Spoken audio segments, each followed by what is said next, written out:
I am so excited to be here today because we have the most important panel, Women in Technology. And what's amazing is that we have great women who are going to be talking on this panel about a couple different subjects. It's all about CES, it's all about technology, it's about making sure that women are represented. And I am so excited to be here because my friend Fahima has been doing so much with women in technology, and we have been able to, harness that enthusiasm and get all these women to come and tell us about their successes, about their challenges, and about everything that they have done to be successful. So I want for the audience to make sure that you listen, that you participate, that you ask questions. And so we're going to start with two panels. The first one is going to be about disrupting the digital divide, about making sure that we are talking about how to win in this digital race. And Fahima, who she will go ahead and present, will tell you a little bit more. So Fahima, go ahead and join me. Thank you, Natalia, for this presentation. So the second panel is about innovation and human projects. And we have really a great casting of women from Europe. But to begin, first, maybe you can present yourself. What is your activity, Natalia? Well, I've started a couple companies. I used to work for President Obama. I was on the President's Innovation Advisory Board, and one of our goals was to invite companies from Europe and to bring companies from the U.S. to Europe. So that is still a big passion of mine, and so it's exciting to see all these amazing European companies here today. And so, we would like to invite them to come and to keep coming because innovation really starts with a diversity of people and diversity of countries and a diversity of mindset. And so we're very excited to have everyone here. I'd like for everyone to please acknowledge that we have on our panel, the first panel, Dr. Robbie, KENDALL, Ms. Emeline, HAHN, and Miriam, ROURE. Please come up and join us. Thank you.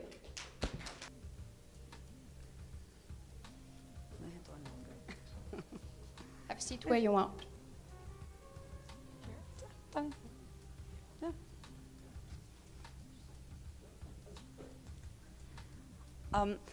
So to start with, I'm going to ask all of you to introduce yourself, tell us a little bit about your company or your institution, and tell us, what are the amazing things that you have done so far, but just in a few minutes.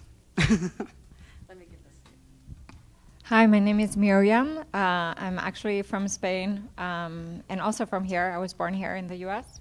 And I live in New York, and I'm program director for UrbanX. And UrbanX is a venture accelerator for urban tech startups. And it was founded by the BMW Group, by Mini. And what we do is that we help startups get off the ground. We invest in them, and we help them grow through a program that lasts 5 months. And we're focused around cities. I think there's a great interest in figuring out how this kind of the urbanization that we're facing in the next 50 years, how that's going to happen, and how to make sense of digital technologies in the face of that, and how to leverage them in the right direction. Yeah. Hi everyone, I am Emeline. I am the CEO of a French startup called FIZIMED. And in FIZIMED we develop medical device for women.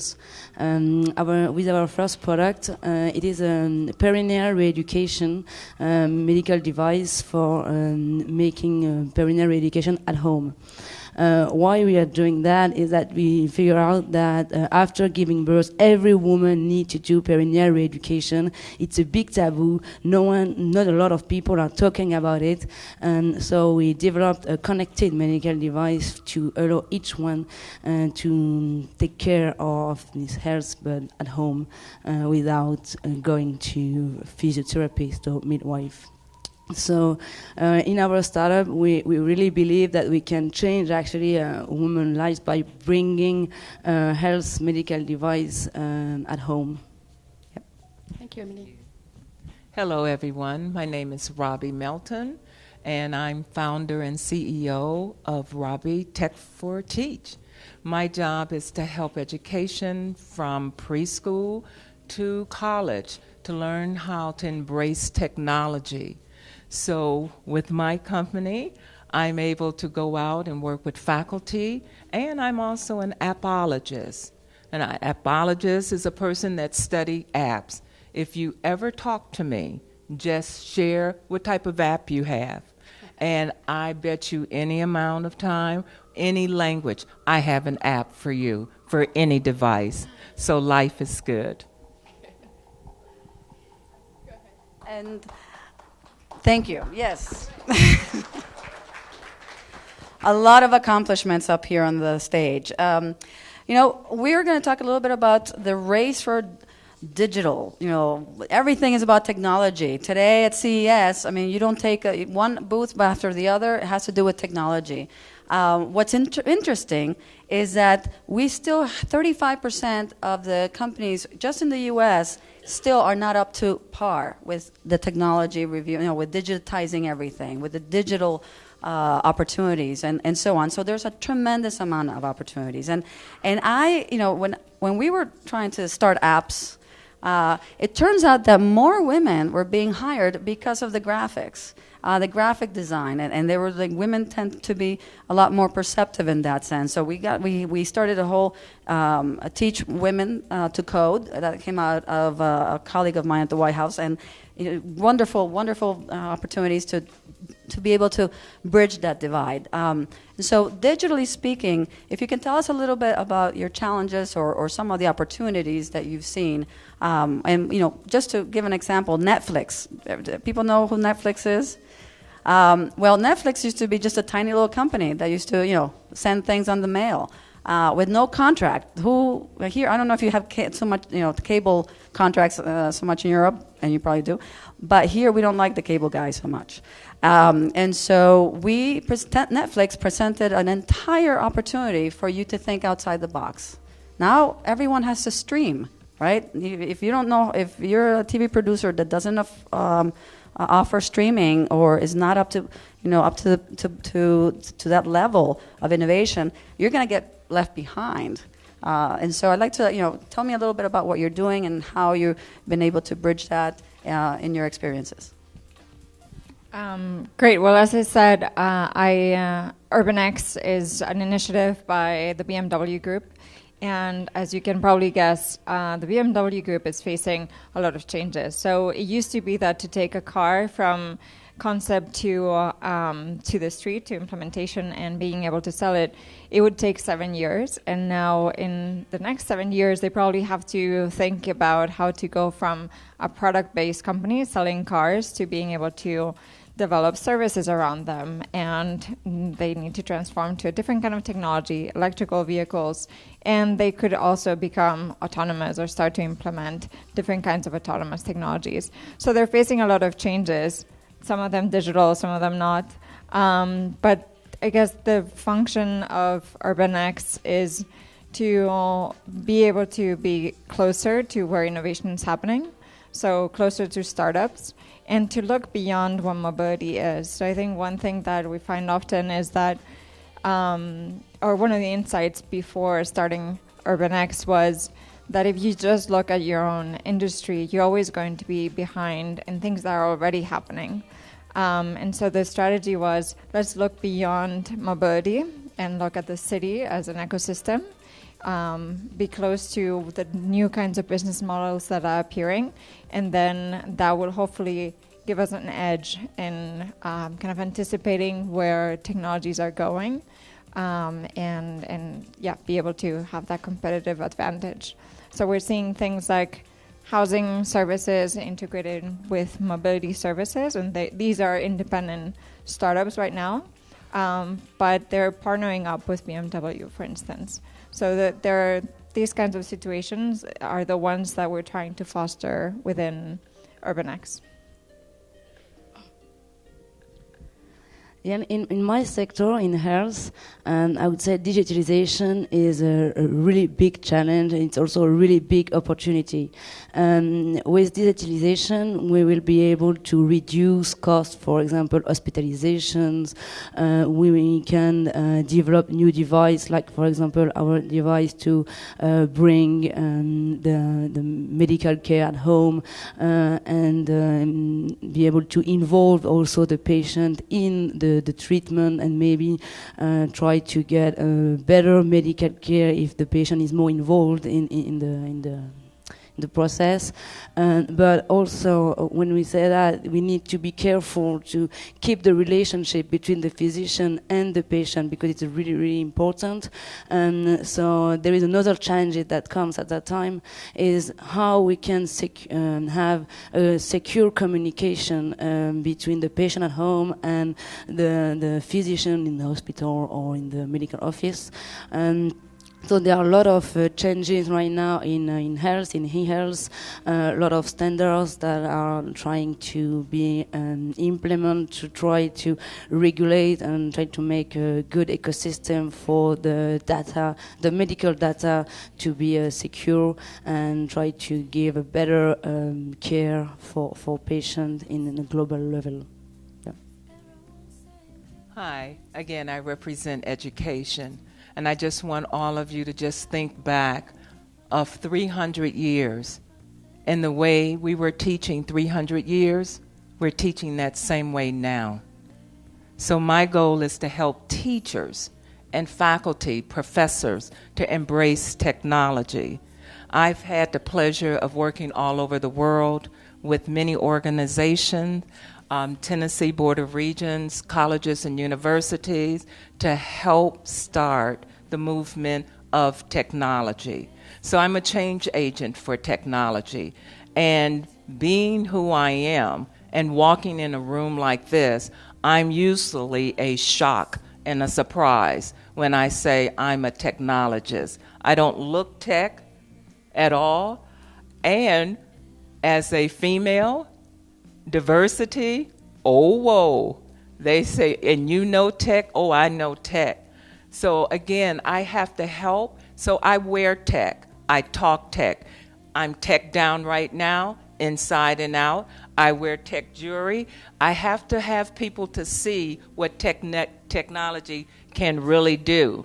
And unfortunately today, I did not wear my tech underclothes. So again, you saw them at CES. You all laugh, but again, I'm about helping education. Thank you. Just a question for Emeline. It was your first CES as an exhibitor, no? Okay. Could you give us a feedback then for your first CES? Yeah, it was my first CES, and actually it has been a really great experience. For two reasons, I would say. First, well, we met a lot of people, different people. We were surprised to have, for example, also physicians here at CES, and we are not used to in France to have physicians coming to tech events and business events. So it was also a good opportunity for us to discover that we could have other partners in the US with physicians, for example. And the second thing I would say is just discover all this new innovation, all this technology that can be integrated in many devices for many different reasons. So yeah, it's a big week. You're going to come back, you think? Yes, we think so, yeah, definitely. Okay, just to know. Just another question from Miriam. Could you tell us more about the 10 companies you have in your incubator? What kind of products, how the smart city, you deal with that? Yeah, so it's kind of a wide range. They're all on the earlier stage. So when we invest in them, they have to be just 5 million pre-money in valuation. So they're in the earlier stage, and they range the different. They have a spectrum in terms of their application. So we're seeing from mobility companies that one, for instance, that we have right now, it's called robotics, and it's about road maintenance, which is a big challenge here in the US.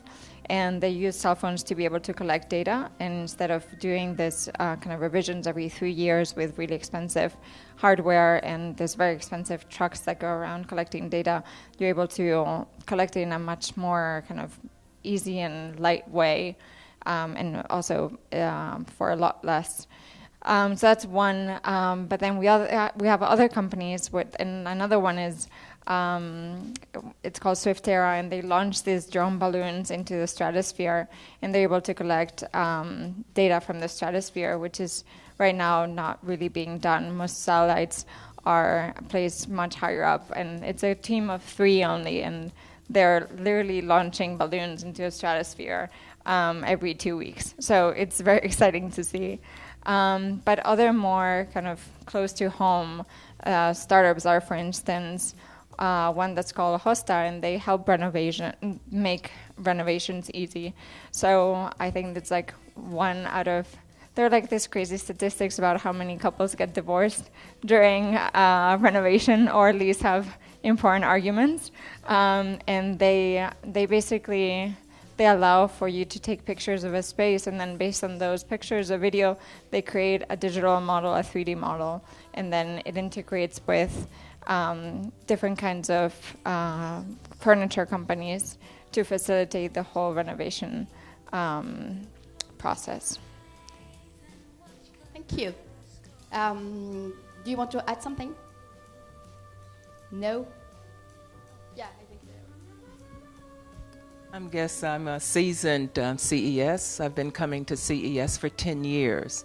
So I can share with you various evolution of technology. 3 years ago, it was all about cell phone cases. And that was the big theme. I have to say, of all of the years, this one was the best. We saw innovation that far exceeded the imagination. So with the Internet of Things and all of us connected, we were able to see connected plants, jewelry, lights, name it, even a smart dog. So with that, this has been the best year of all. Any question from the attendees? You don't want? You are tired, exhausted. You don't want to speak. Oh, please. Thank you.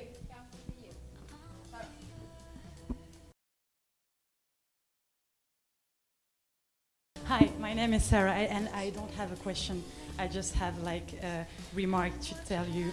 And when I just hear you and just look at you, you make me think about this woman like Dorothy Vaughan or Catherine Goebel, you know, like they changed the world and they changed the way that they didn't see any barrier. And when I look at you and just listen what you say, I just see this type of woman. So I just would like to say that you're a beautiful woman, that's all. I have no question. Thank you, Sarah.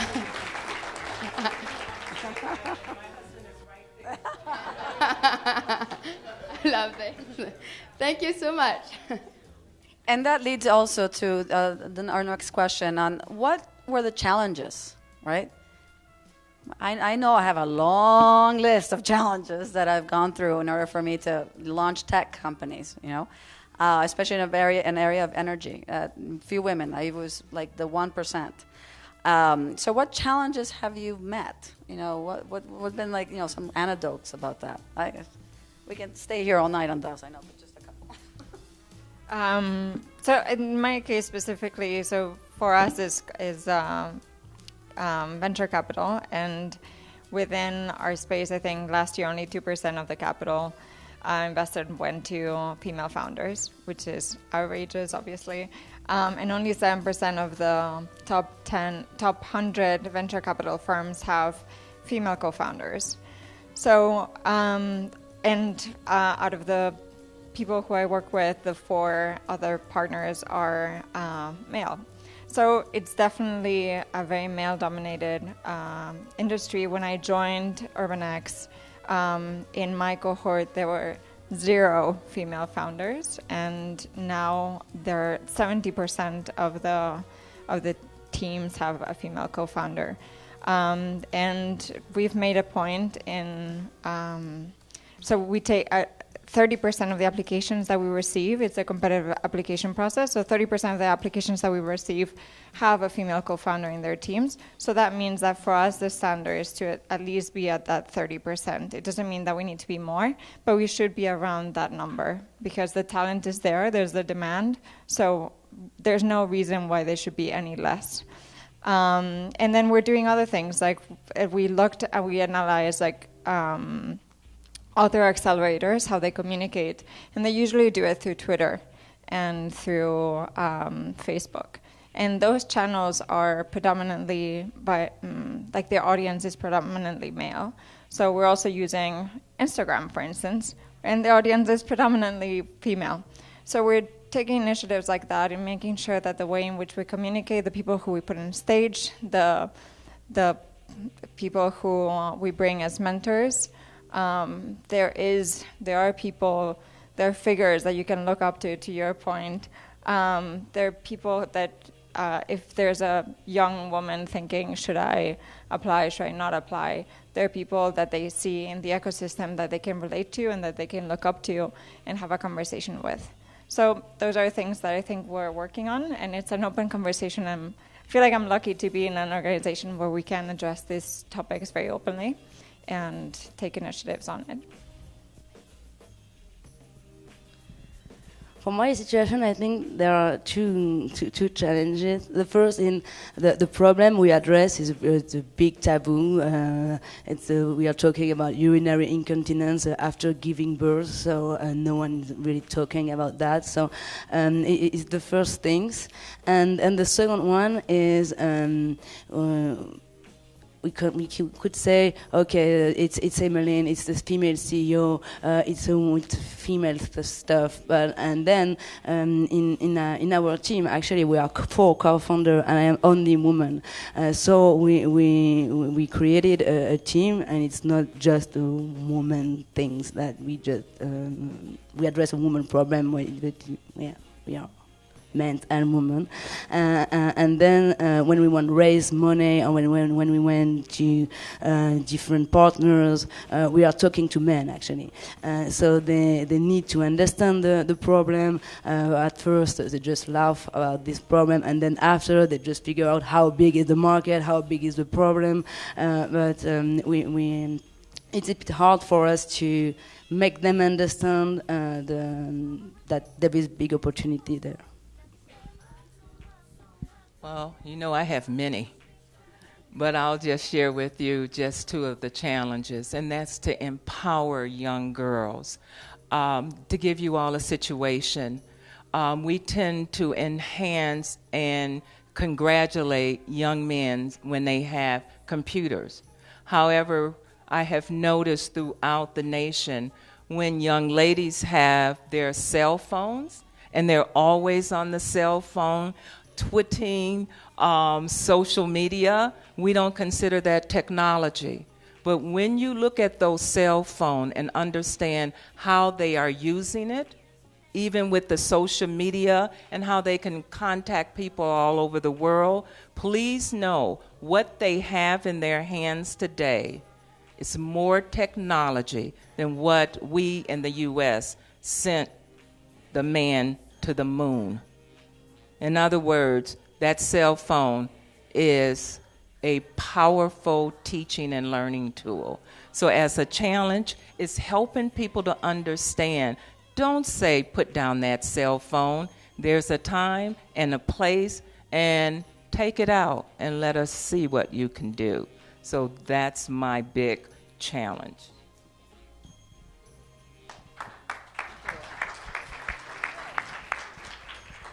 So we like to open it up to the audience. Do folks have a question, a comment, an idea? So we're going to flow then.